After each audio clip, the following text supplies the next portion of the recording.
Astaghfirullah. Bismillahirrahmanirrahim. Assalamualaikum warahmatullahi wabarakatuh.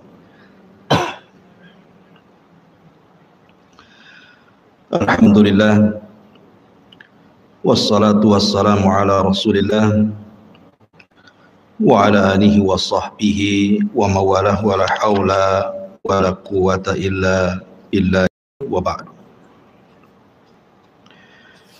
Baik, kita lanjutkan kajian kita, masih membahas kitab Minhajul Muslim dan sudah masuk pada pasal ke-14, bab al-wasilah, bab tentang wasilah. Apa itu wasilah? Wasilah itu artinya at-taqarrub ilallahi azza wa jalla. Bagaimana caranya kita mendekatkan diri kepada Allah subhanahu wa ta'ala. Bagaimana kita mendekatkan diri dengan ketaatan dan amal saleh kita kepada Allah subhanahu wa ta'ala. Adapun at-tawassul, ada al-wasilah, ada at-tawassul. Kalau tawassul artinya kita mencari seseorang yang bisa mendekatkan kita kepada Allah subhanahu wa ta'ala. Jadi di sana ada al-wasilah, perantara, ada at-tawassul, jalan yang mendekatkan diri kepada Allah subhanahu wa ta'ala. Di sini muallif rahimahullahu ta'ala menjelaskan tentang kewajiban seorang muslim.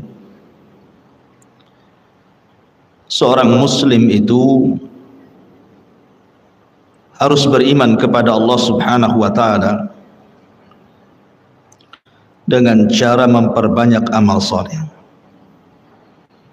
dan juga perbuatan yang baik yang dicintai Allah subhanahu wa ta'ala.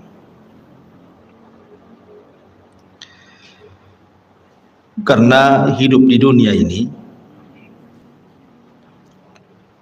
tujuannya adalah untuk beribadah, sebagaimana yang ma'ruf di dalam surah Adz-Dzariyat, wa ma khalaqtul jinna wal insa illa liya'budun. Tidaklah kita diciptakan oleh Allah subhanahu wa ta'ala kecuali dalam rangka beribadah, baik dengan kewajiban-kewajiban seperti sholat, zakat, puasa, haji, ataupun amalan-amalan sunnah. Amalan-amalan sunnah tentu jauh lebih banyak dibandingkan amalan-amalan yang wajib. Tentu harapan ketika kita melakukan amalan wajib ataupun sunnah, seperti contohnya hari ini kita berpuasa Asyura di bulan Muharram, tidak lain dan bukan supaya amal kita itu dinaikkan ke langit dan dipandang oleh Allah subhanahu wa ta'ala. Sebagaimana Allah subhanahu wa ta'ala berfirman, ilaihi yas'adul kalimut tayyibu wal amalu as-salihu yarfa'u. Kepadanya lah, maksudnya kepada Allah, naik perkataan-perkataan yang baik dan juga amalan-amalan yang saleh dinaikkan kepadanya. Makanya kenapa kita dituntut untuk memperbanyak amal saleh. Bahkan sekelas para nabi saja Allah subhanahu wa ta'ala firmankan, ya ayyuhar rusul kulu minat tayyibati wa'malu salihah. Wahai para rasul, makanlah dari makanan yang baik-baik dan kerjakanlah amalan yang saleh. Dari sini Kalau para nabi dan rasul saja diperintah oleh Allah untuk banyak melakukan amal saleh, maka sudah seharusnya kita mengikuti jejak para nabi dan rasul, memperbanyak amal saleh. Makanya di sini Allah Subhanahu wa taala mengatakan, wa khalnahu fi rahmatina innahu min ibadina salihin. Dan kami masukkan dia ke dalam rahmat kami, karena sesungguhnya dia termasuk orang-orang yang saleh. Artinya amal saleh itu penyebab datangnya kasih sayang Allah kepada kita. Dan rahmat itu sangat dihajatkan. Sangat dihajatkan sekali kepada kita, terutama nanti di akhirat. Karena penentuan masuk surga dan tidaknya seseorang itu ditentukan dengan rahmat yang Allah anugerahkan kepada kita. Orang masuk surga itu bukan karena amalan, tetapi karena rahmat, dan datangnya rahmat itu karena amal soleh. Nah, di antara faidah amal soleh itu, kita bisa menjadikan amal soleh itu wasilah, ataupun dijadikan tawassul kita, perantara kita berhubungan dengan Allah Subhanahu wa ta'ala. Dahulu Nabi SAW pernah bercerita, ada 3 orang yang masuk ke dalam gua. Tiba-tiba 3 orang ketika dalam gua itu, pintu guanya tertutup, langsung roboh gitu ya, batu-batunya kemudian menutup pintu gua. Sehingga kemudian 3 orang ini sudah berusaha keluar tapi tidak bisa. Berusaha membuang batu, mendorong batu, tapi apalah daya, mereka tidak punya kekuatan untuk menggeser pintu gua. Akhirnya kemudian sebagian mereka berkata kepada sebagian yang lain, bagaimana kalau kita tawassul saja, meminta kepada Allah Subhanahu wa ta'ala dengan amal saleh yang kita lakukan. Boleh jadi dengan seperti itu Allah akan menolong kita.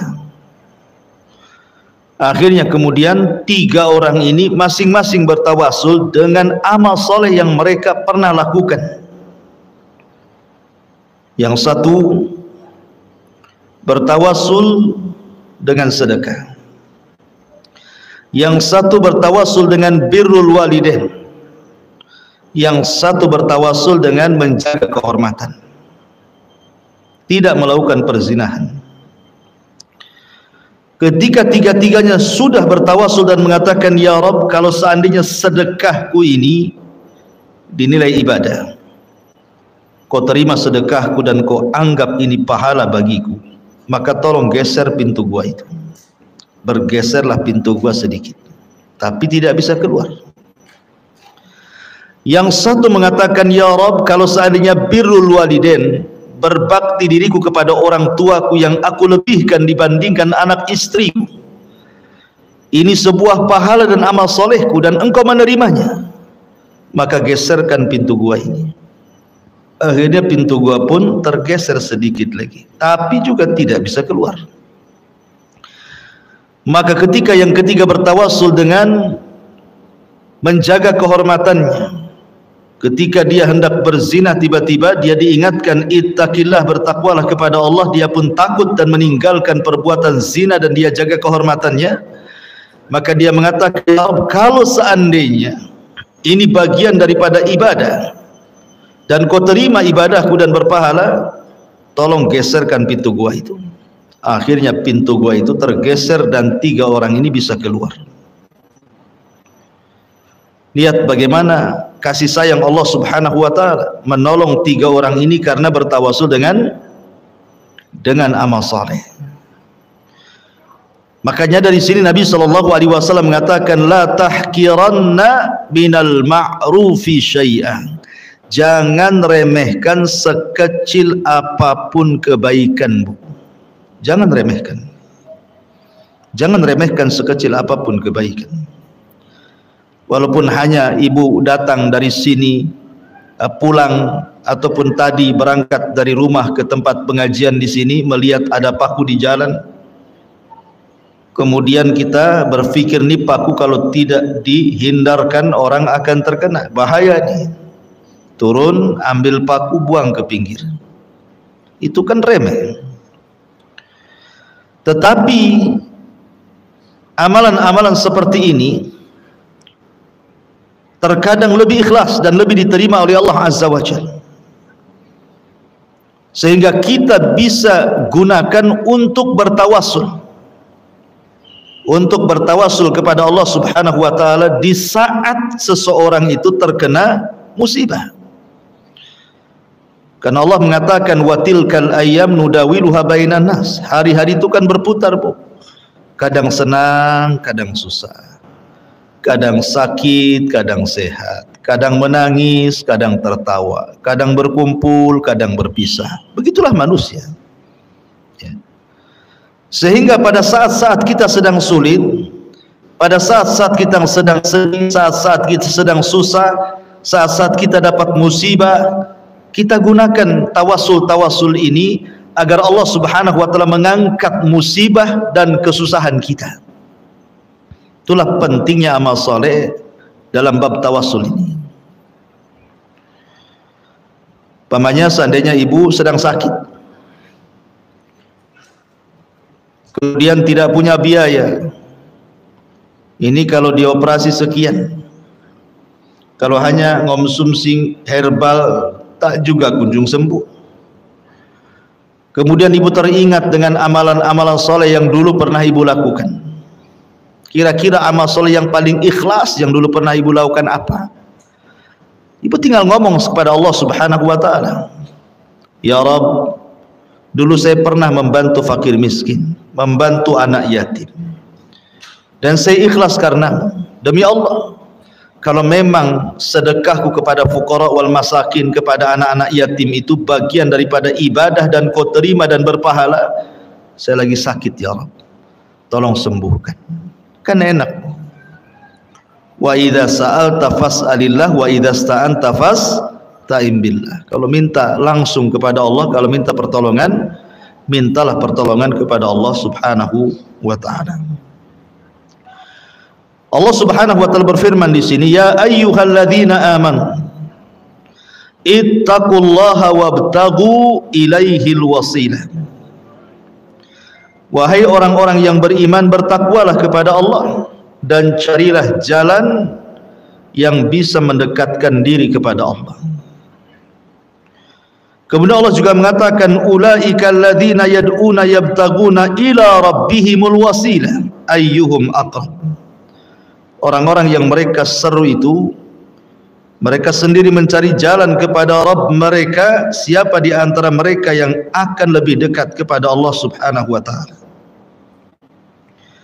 Dari dua ayat ini Allah Subhanahu wa taala mengajarkan kepada kita pentingnya kita mencari wasilah, mencari hal-hal yang bisa mendekatkan diri kepada Allah. Wasilah itu saya katakan at-taqarrub ilallah, mencari jalan untuk mendekatkan diri kepada Allah. Gimana caranya? Karena kelak orang-orang yang sudah meninggal dunia, seandainya ada orang meninggal dunia, lah orang-orang yang di kuburan itu, orang-orang yang sudah meninggal setelah kita, mereka pun sibuk, apalagi kelak pada hari kiamat, mereka pun sibuk mencari wasilah. Siapa di antara mereka yang dekat dengan Allah Subhanahu wa taala? Tapi kan di akhirat bukan yaumul amal, bukan hari kita beramal, tapi hari akhirat itu yaumul hisab, hari kita dihisab, sehingga tidak memungkinkan lagi kita ini beramal soleh layaknya di dunia, karena di akhirat sudah tidak ada kewajiban salat, tidak ada kewajiban ini dan itu dari ibadah, sehingga nilai kedekatan seseorang dengan Allah itu ditentukan ketika kedekatan kita di dunia. Ketika di dunia kita dekat dengan Allah, banyak melaksanakan salat, Karena bagaimanapun dunia ini miniatur akhirat.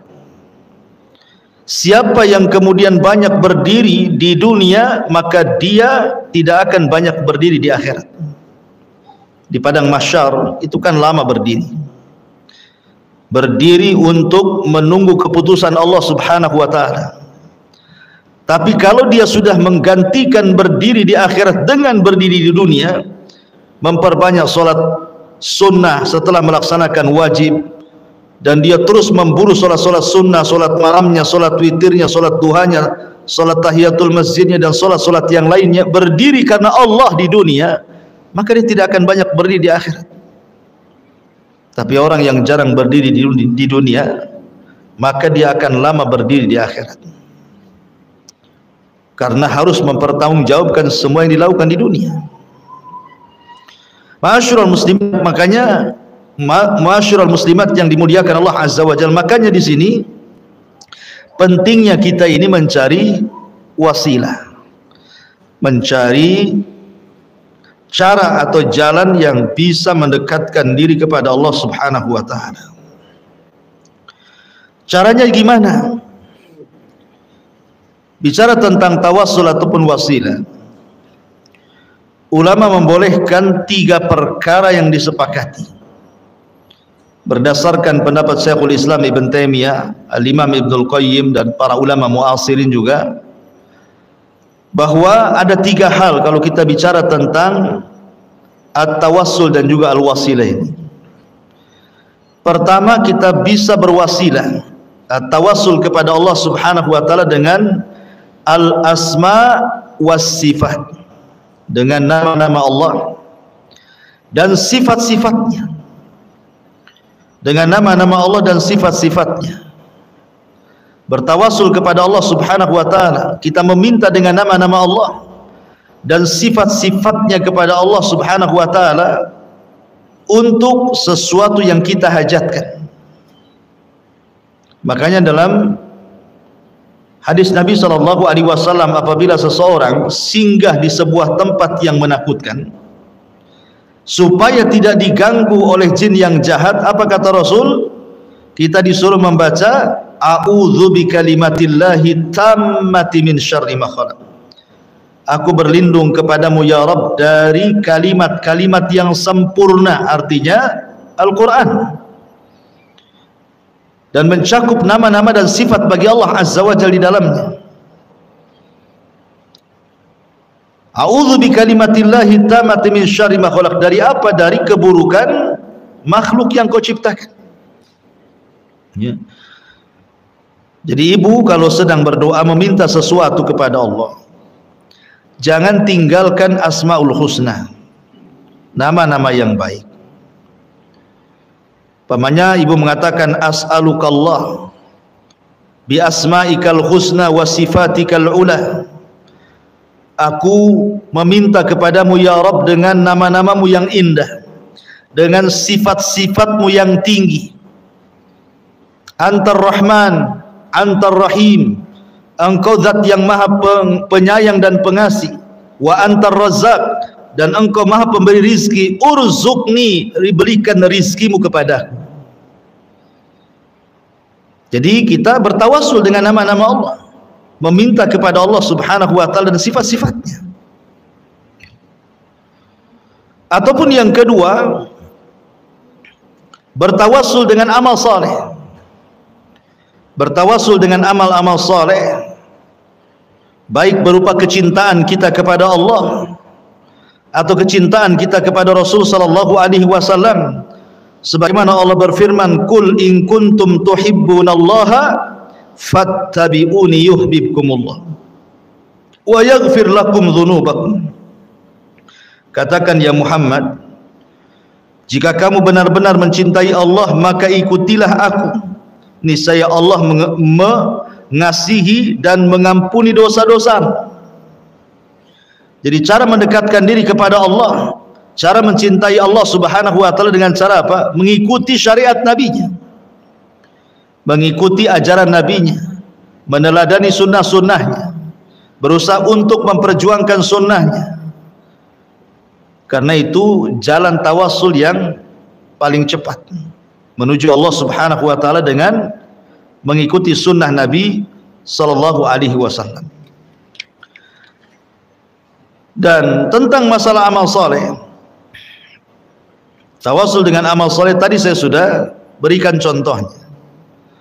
Orang-orang yang terjerembab di dalam gua, akhirnya Allah keluarkan karena tawasul mereka dengan amal soleh.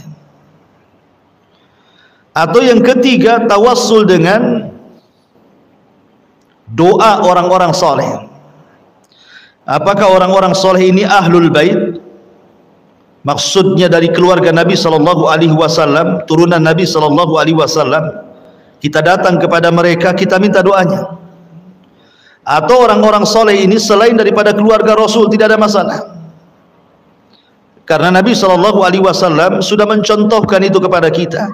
Bagaimana para sahabat minta kepada Rasul untuk didoakan kebaikan, baik untuk kesembuhan penyakit ataupun untuk yang lainnya. Contoh, di zaman Nabi sallallahu alaihi wasallam ada wanita berkulit hitam, punya penyakit ayan. Kalau seandainya dia datang tuh penyakitnya, Bu, terkadang tidak sadar, kemudian guling-guling, terkadang tersingkap auratnya. Maka dia datang kepada Nabi sallallahu alaihi wasallam, ya Rasulullah, inni usra wa inni atakasyaf. Ya Rasulullah, sesungguhnya saya terkena penyakit, dan saya ini kalau terkena penyakit atakasyaf, selalu tersingkaplah auratku, malulah aku jadinya. Ud'ullahu li, ud'ullaha li, berdoalah kau kepada Allah untukku, agar Allah Subhanahu wa taala menghilangkan penyakitku. Maka Nabi sallallahu alaihi wasallam memberikan dua pilihan kepada wanita itu dan mengatakan, kalau kau mau, aku akan berdoa kepada Allah untuk kesembuhan penyakitmu. Tetapi kata Nabi sallallahu alaihi wasallam, in sabarti falakil jannah. Tapi kalau engkau mau sabar, maka engkau akan mendapatkan hadiah surga. Akhirnya wanita ini memilih surga. Gak apa-apa dia penyakitnya tidak hilang, tetapi dia meminta kepada Rasul untuk didoakan kalau datang penyakit itu dia tidak bongkar-bongkar aurat. Maka Rasul mendoakan supaya dia tidak tersingkap auratnya, tapi tidak mendoakan kesembuhannya, karena wanita itu adalah wanita cerdas. Dia wanita yang ingat masa depan. Dia wanita yang bukan hanya mengejar dunia. Dia tahu akhirat itu khairun wa abqa, lebih baik dan lebih kekal. Makanya dia memilih sabar. Idzan asbir ya Rasulullah. Kalau begitu saya ingin sabar wahai Rasul. Setelah Rasul mengatakan in sabarti walakil jannah. Kalau engkau sabar, maka engkau dapat surga. Luar biasa. Kalau ibu-ibu di zaman sekarang mana ada. Kalau seandainya dibuat dua pilihan, surga ataukah dunia, nggak yakin saya milih surga, pasti milih dunia. Contoh, ketika Nabi sallallahu alaihi wasallam mendengar Fatimah meminta budak untuk dijadikan pembantu, karena Rasul kan baru datang dari peperangan, banyak budaknya. Maksudnya Fatimah itu biar tak capek lah kerja di rumah, ada pembantu. Akhirnya Nabi sallallahu alaihi wasallam datang kepada Fatimah, kemudian menudukkan Fatimah dan Ali. Kemudian kata Nabi sallallahu alaihi wasallam, ya Fatimah, ya Ali, maukah ku ajarkan beberapa kalimat kepadamu, dan itu lebih baik daripada engkau diberikan pembantu laki-laki dan perempuan. Kemudian kata Fatimah dan Ali, tentu wahai Rasul, apa itu? Maka Rasul mengatakan, bertasbihlah 33 kali sebelum tidurmu. Bertasbihlah, bertahmidlah 33 kali sebelum tidurmu, dan bertakbilah 34 kali, artinya 100 sebelum tidurmu. Maka itu jauh dibandingkan kau mendapatkan pembantu laki-laki dan perempuan. Akhirnya, Fatimah memilih doa itu. Dia memilih doa zikir yang diajarkan Rasul sebelum tidur, membaca tasbih 33, tahmid 33, takbir 34, dan tidak jadi meminta pembantu. Kalau pilihan ini saya berikan kepada ibu mau pembantu atau mau zikir? Pasti mau pembantu. Alasannya, pembantu lah Ustaz, zikir juga katanya. Karena di zaman sekarang ini dunia lebih menguasai dibandingkan akhirat.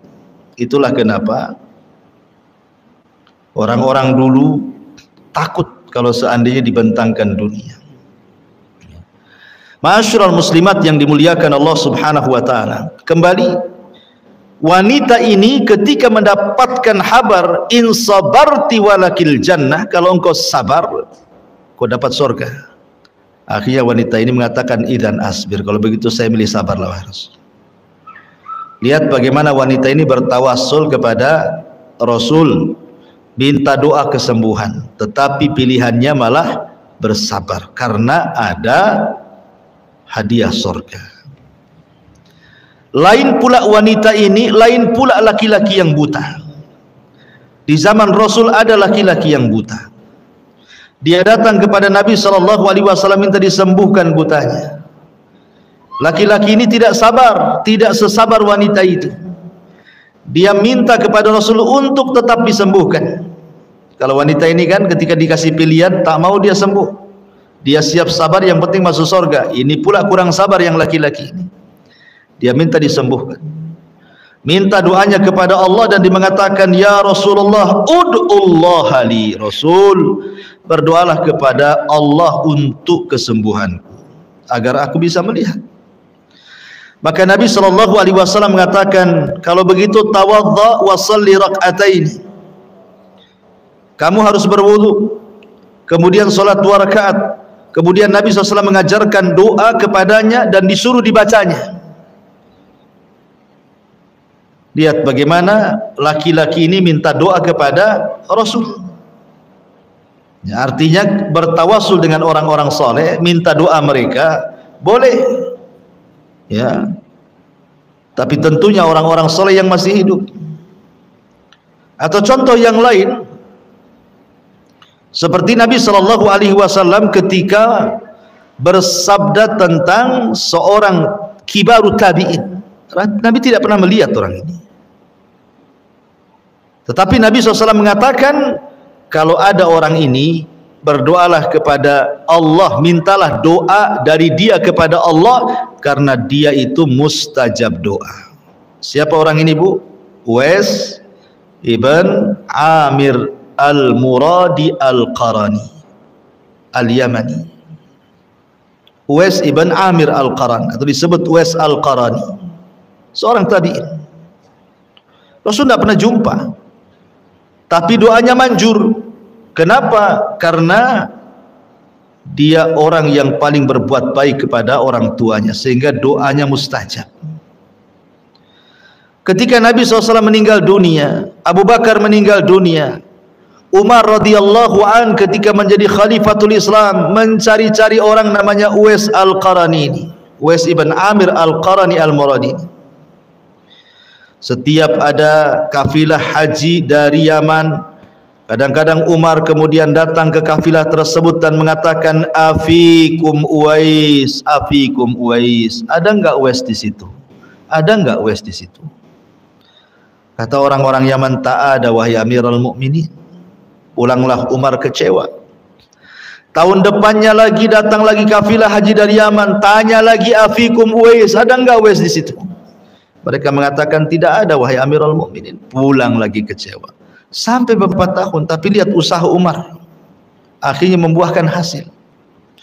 Ketika sekian tahun banyak orang tiap tahun ibadah haji dari Yaman selalu tidak mendapatkan Uwais, yang ini akhirnya Umar pun mendapatkan kabar di mana Uwais. Ketika datang kafilah dari Yaman, Umar datang dan mengatakan, afikum Uwais, apakah ada Uwais di antara kalian?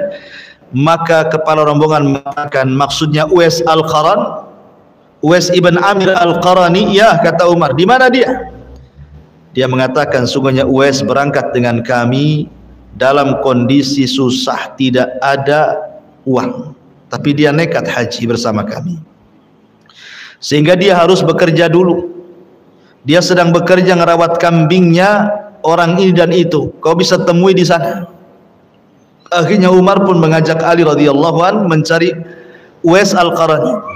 Rupanya sedang menggembala kambingnya orang Arab untuk mengambil upah dan melanjutkan hajinya. Tiba-tiba kemudian pas datang Uwais sedang sholat, tetapi Umar terus memandang orang itu dan dicocokkan dengan ciri yang disabdakan Rasul kepadanya. Setelah yakin itu Uwais, dan setelah sholat kemudian Umar menyamperi dan mengatakan, apakah anta Uwais? Ya, saya Uwais. Apakah engkau dari Murad? Ya, saya dari Murad. Apakah engkau dari Qaran? Ya, dari Qaran. Apakah engkau dulu punya penyakit sopak, kemudian disembuhkan oleh Allah dan sekarang tinggal sebesar dirham? Dia mengatakan iya. Kemudian diberitahu tandanya. Subhanallah, kata Umar, engkau adalah orang yang disabdakan Nabi SAW. Akhirnya Umar pun meminta doa kepada Uwais. Uwais kaget, bagaimanapun secara kemuliaan, siapalah kibaru tabi'in dengan sahabat, apalagi dengan Umar bin Khattab, orang terbaik kedua setelah Abu Bakar. Di hadapan Nabi SAW tiba-tiba meminta doa, kan tersanjung banget gitu. Tapi setelah Umar memastikan bahwa ini adalah anjuran Rasul, disuruh mencari kamu dan meminta doa, akhirnya Uwais pun dengan sedang segan-segan hati, dia pun mendoakan Umar bin Khattab dengan catatan jangan memberitahu siapa. Akhirnya Uwais pun pergi ke Syam dan berjihad di sana. Lihat, ini namanya tawassul. Umar bertawassul kepada Uwais Al-Qarani, meminta doanya, padahal Uwais Al-Qarani tidak lebih mulia dibandingkan Umar. Tapi karena satu sisi ada pada diri Uwais yang tidak ada pada Umar bin Khattab, berbuat baiknya kepada orang tua luar biasa, itulah yang menjadikan mustajab doa. Atau contoh yang lain, ketika Madinah mengalami paceklik hebat, tidak ada hujan, paceklik luar biasa, sampai-sampai kemudian tanah Gresing, belah, pecah, rumput pun tidak tumbuh, hewan-hewan pun kelaparan hampir mati, manusia pun sama. Akhirnya Umar bin Khattab mendatangi Abbas ibn Abdul Muttalib, disuruh untuk memimpin salat istisqa, meminta agar Abbas berdoa kepada Allah Azza wa Jalla. Maka Abbas pun berdoa kepada Allah dalam salat istisqa, karena Umar tahu Abbas ini bagian ahli bait, keluarga Nabi SAW, pamannya. Akhirnya kemudian Abbas pun menengadahkan tangan ke langit, kemudian berdoa minta hujan, dan hujan pun turun.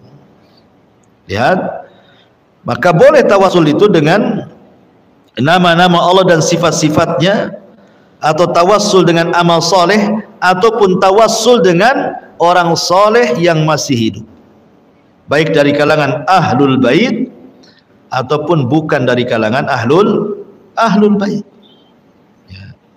Dan di sini mu'alif rahimahullahu ta'ala menjelaskan, seperti umpamanya Allah berfirman dalam surah Al-A'raf, kata mu'alif dalam 180 ayat 180, walillahil asma'ul husna fad'uuhu biha wadarul ladhina yulhiduna fi asma'ihi sayuzzawna ma kanu ya'malun. Hanya milik Allah lah asma'ul husna, nama-nama Allah yang indah, maka mohonlah kepadanya dengan nama-nama tersebut. Artinya boleh bertawasul dengan menyebut nama-nama Allah dan sifat-sifat Allah Subhanahu wa ta'ala. Termasuk juga bertawasul dengan amal saleh yang sudah saya jelaskan, ataupun bertawasul dengan orang-orang saleh yang masih hidup. Kita minta doa mereka, kita minta supaya mereka mau mendoakan kita, seperti kasusnya Umar datang kepada Abbas, Umar datang kepada Uwais ibn Qaran gitu ya. Atau kasusnya ketika seseorang wanita yang tadi saya katakan kena ayan kemudian minta disembuhkan kepada Rasul, atau seorang laki-laki yang buta yang ingin disembuhkan di hadapan Rasul. Itu maksudnya Rasul mencontohkan boleh kita datang kepada orang soleh, kepada orang yang berilmu, kemudian meminta doa mereka. Karena Allah Subhanahu wa taala itu suka dengan kita. Suka dengan kita. Kalau kita beramal saleh, maka Allah Subhanahu wa taala akan jauh lebih dekat lagi kepada kita. Kalau ibu beramal saleh umpamanya satu jengkal atau satu jengkal, maka Allah akan datang menyambut amal saleh kita satu hasta. Kalau kita datang kepada Allah dengan amal saleh kita umpamanya satu hasta, maka Allah Subhanahu wa taala akan mendekati kita satu depa lebih panjang lagi. Dan kalau kita datang dengan amal soleh kepada Allah dengan cara berjalan, maka Allah akan menyambut amal soleh kita dengan cara berlari. Dan itu disabdakan oleh Allah dalam sebuah hadis qudsi. Allah Subhanahu wa taala berfirman, wa in taqarraba minni shibran taqarrabtu ilaihi dira'an wa in taqarraba ilayya dira'an taqarrabtu minhu ba'an wa in atani yamshi ataituhu harwalatan. Dan sekiranya ia mendekatkan diri kepadaku sejengkal, maka aku dekat kepadanya sehasta. Kalau dia dekat kepadaku sehasta, aku akan dekat kepadanya sedepa. Kalau seandainya dia datang sambil berjalan, ku datangi dia sambil lari.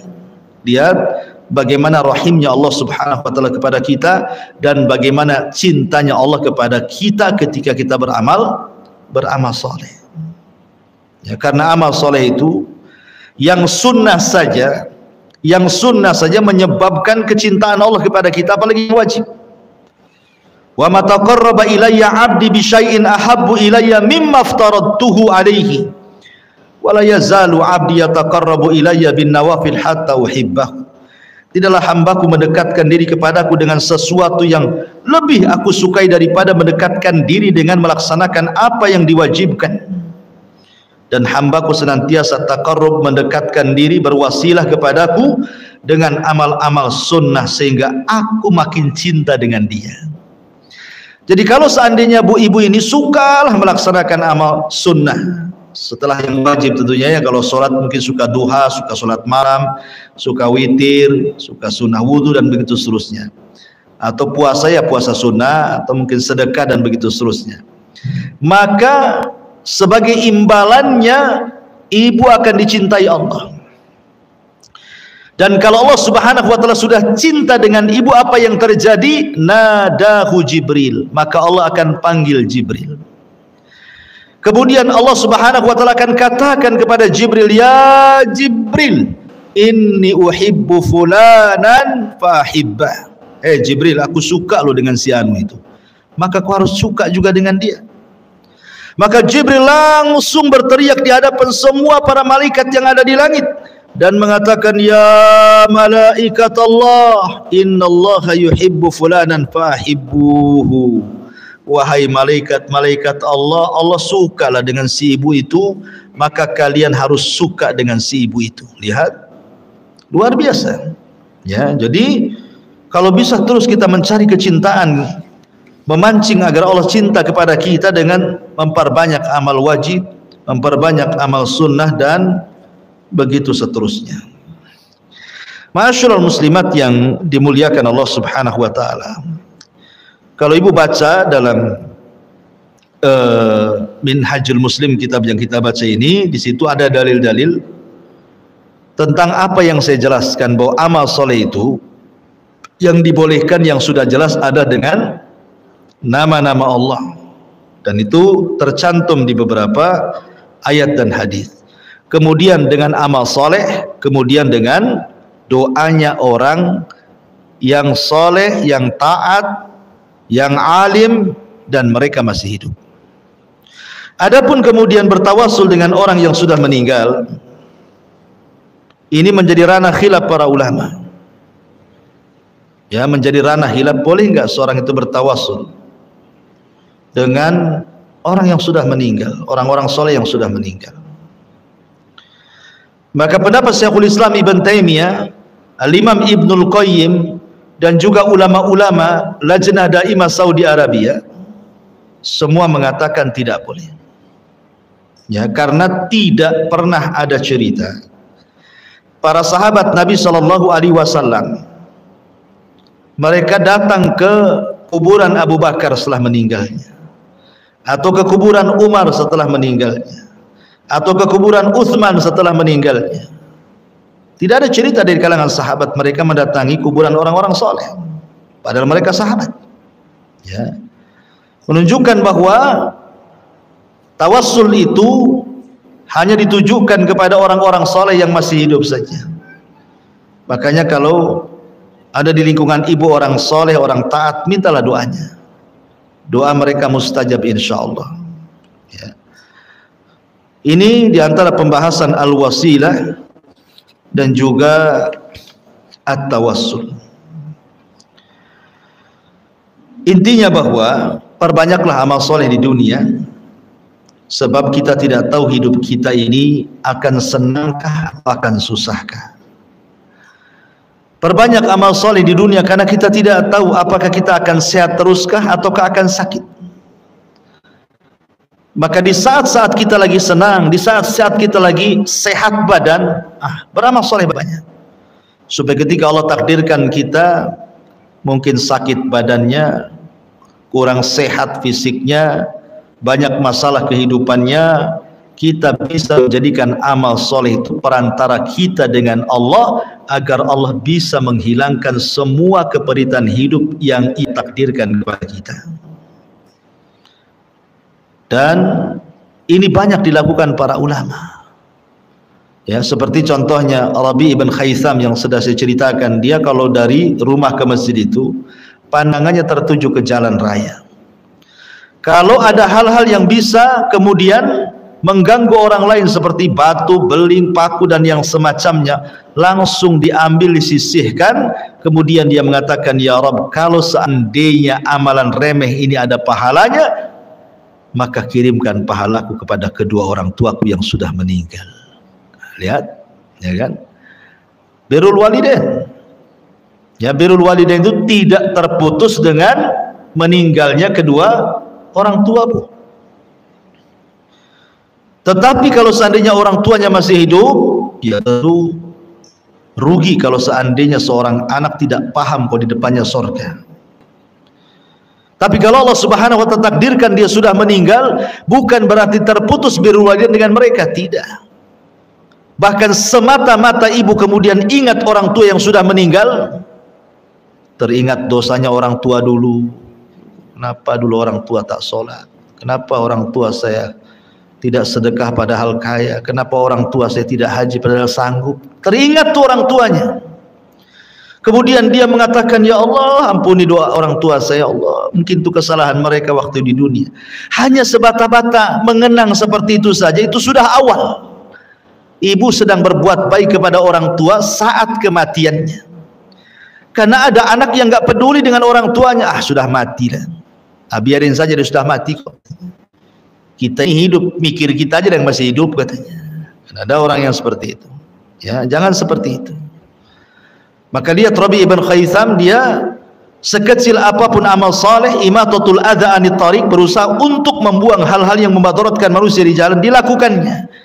Digunakan untuk tawassul bagi dia dengan Allah agar orang tuanya diluaskan kuburnya, orang tuanya diampuni dosanya, dan begitu seterusnya.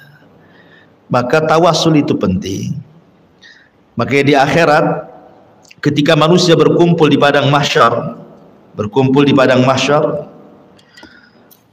orang-orang bingung mau kemana. Allah pun belum muncul untuk memutuskan perkaranya. Akhirnya mereka bertawassul dengan para nabi. Mereka datang kepada Adam, ya Adam antal abul bashar, ya Adam anta abul bashar, engkau itu bapak manusia.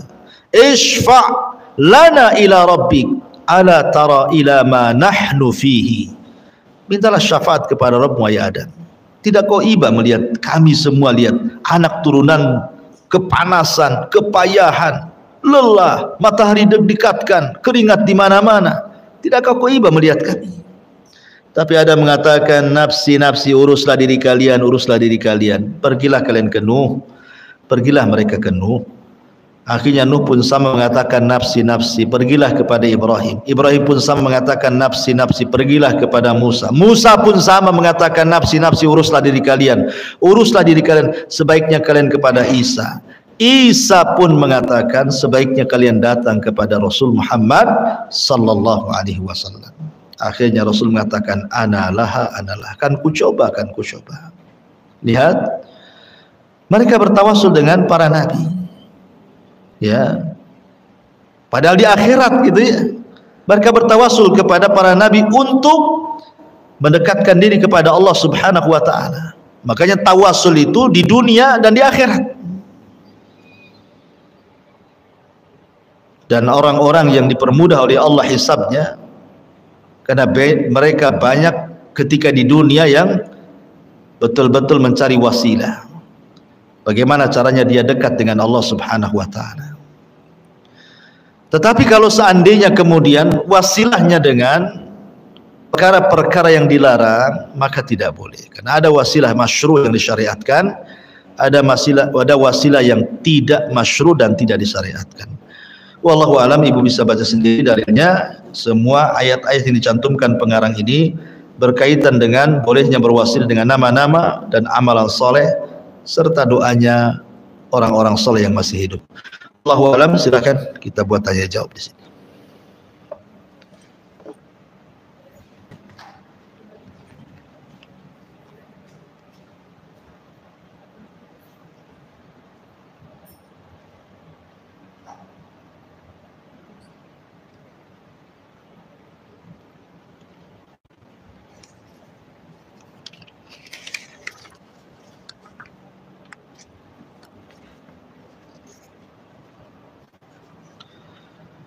Bismillah.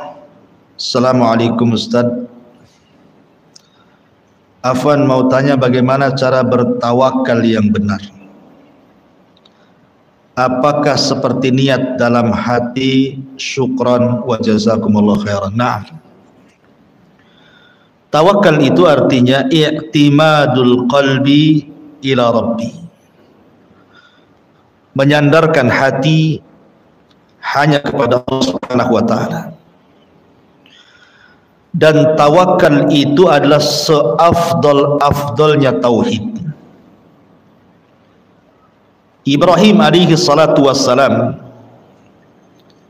ketika dia hendak dilempar ke api yang menyala, apa kata Ibrahim? Hasbunallah wa ni'mal wakil. Cukuplah Allah bagiku, karena dia sebaik-baik pelindung bagiku. Hasbunallah wa ni'mal wakil. Lihat bagaimana Ibrahim bertawakal kepada Allah. Ketika Ibrahim bertawakal kepada Allah, apa hasilnya? Ya narukuni bardan wa salaman ala Ibrahim. Wahai api, jadilah kau dingin, selamatkan Ibrahim. Lihat buah tawakal, datang keselamatan kepada Ibrahim. Ketika para sahabat Nabi sallallahu alaihi wasallam kalah dalam perang Uhud, kemudian mereka pulang ke Madinah, tiba-tiba ada kabar hoax yang sampai kepada Rasul dan para sahabatnya bahwa musuh akan datang dengan pasukan yang sangat besar.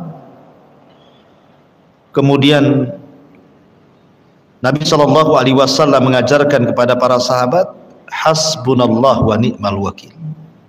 Cukuplah Allah, karena dia sebaik-baik pelindung. Wallahu khairun hafidha. Dialah Allah sebaik-baik penjaga dan pelindung. Tawakal itu adalah sifatnya para nabi. Tawakal itu sifatnya para muwahhidin ahli tauhid. Makanya Nabi SAW mengatakan, "Lau antum tatawakkaluna 'ala Allah haqqa tawakkuli, la ruziktum kama yurzaqut tayr, yaghdu himasan wa taruhu bitana." Kalau sekiranya kalian betul-betul tawakal kepada Allah Subhanahu wa taala dengan sungguh-sungguh tawakal, kata Rasul, tentu kalian akan diberikan rizki seperti Allah memberikan rizki kepada burung, di mana keluar dalam posisi lapar, pulang pula sudah kenyang. Masalahnya terkadang tawakal burung beda pula dengan tawakal kita. Burung anaknya ada yang 2, ada yang 3, ada yang 5, ya Bu, tergantunglah.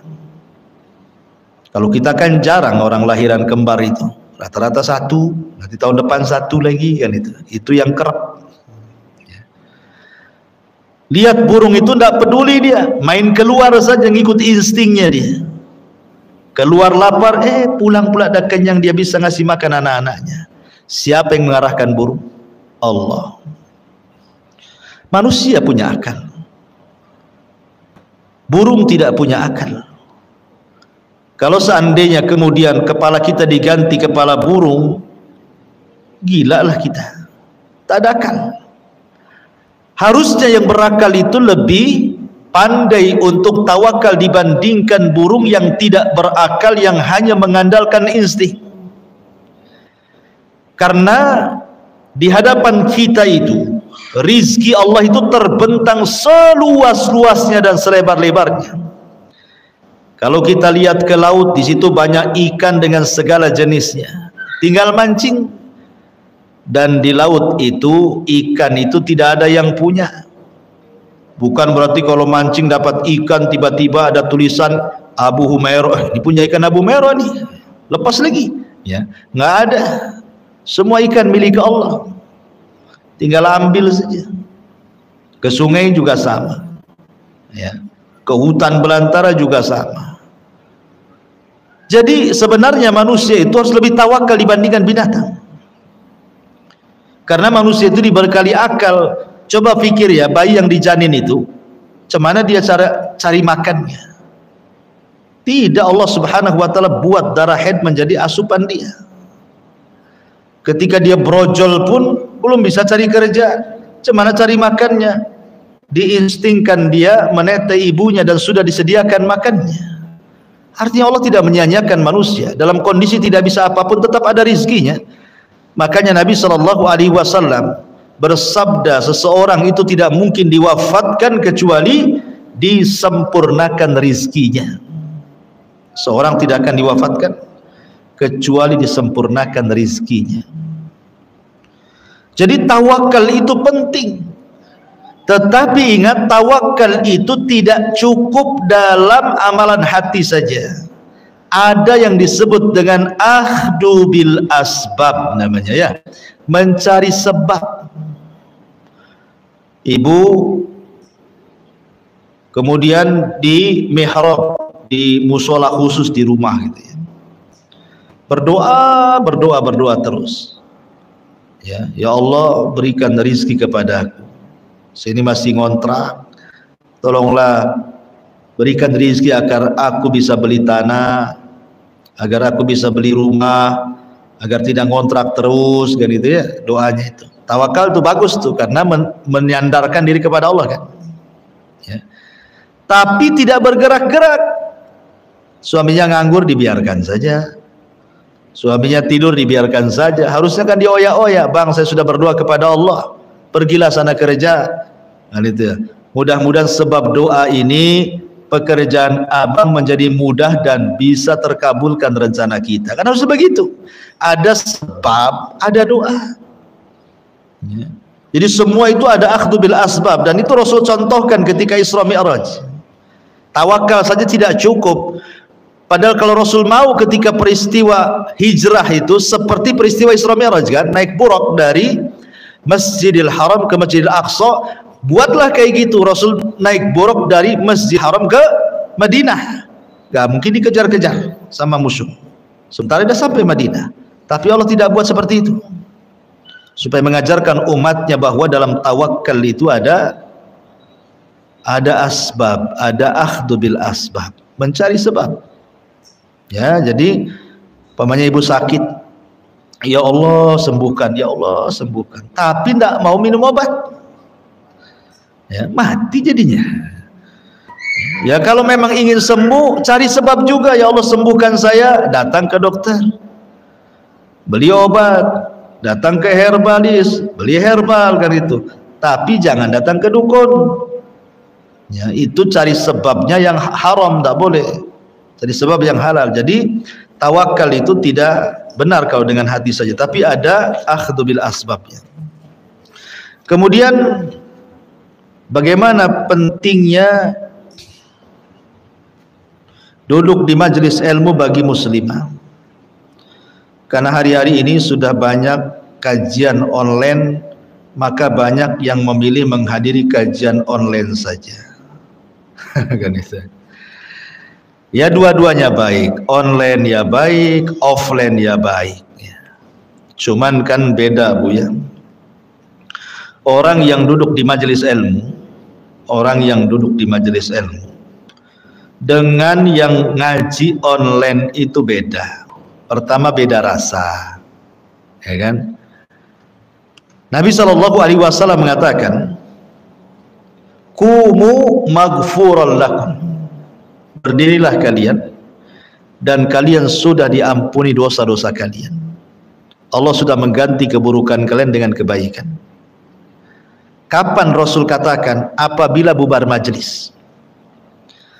Jadi kalau Nabi SAW sudah buat majelis, kemudian selesai ngaji nih, apa kata Rasul? Qumu maghfuran lakum. Bubar kalian, kalian sudah diampuni dosa-dosa kalian. Subhanallah. Hanya semata-mata duduk di majelis ta'lim, hanya semata-mata duduk di majelis ta'lim, lihat kesudahannya. Setelah ibu ngaji seperti ini, pulang dosa diampuni loh. Apa ini didapat lewat kajian online? Enggak. Karena orang yang ngaji online itu rata-rata tidak beradab, tidak ada adabnya. Adab thalabul ilminya tidak ada kan? Coba Bu ya di rumah, ibu tengok kajian saya lagi ngaji, enak aja sambil minum cincau, sambil makan jengkol, sambil rebahan, itu kan. Dikeraskan suaranya sambil mandi, lah ini gimana kan? Coba, nggak bisa. Nanti ada mamanya datang dari depan gitu ya, COD gitu kan, COD dulu dilayan daripada ngaji. Banyak masalah ya. Karena ngaji itu Bu, bukan bicara soal kecerdasan, bukan ibu duduk dapat ilmu pulang, bukan semata-mata itu. Tetapi dalam belajar itu ada sesuatu yang jauh lebih dibandingkan kecerdasan, bahkan 2/3 ilmu yang kita cari di majelis taklim itu adalah bukan hanya kecerdasan. Kecerdasan itu hanya 1/3 saja, tapi yang ibu cari itu 2/3. Apa itu? Adab. Adab. Makanya ibunya Imam Malik mengatakan kepada Imam Malik, "Na ta'allam al-adaba qabla al-ilmi." Belajar adab ya nak, sebelum ilmu. Karena barokahnya ilmu itu karena mengambil dengan adab. Kalau ngaji online terus, nggak ada adabnya selamanya. Bahkan yang ada su'ul adab, jelek adabnya. Kenapa? Karena tidak menghargai ilmu kan. Kecuali kalau seandainya suaminya melarang, tidak boleh ngaji, cukuplah di rumah, mengingat anaknya banyak, terbengkalai, ini, itu, macam-macam cerita, tentulah kita lebih mendahulukan suami. Dah di rumah saja, ngajilah online sama Abu Merah. Ya. Atau umpamanya ke tempat pengajiannya itu membahayakan, jauh, bahaya, perlu mahram, ini itu, banyak rintangan, gangguan, ya sudah online saja. Dan itu ya.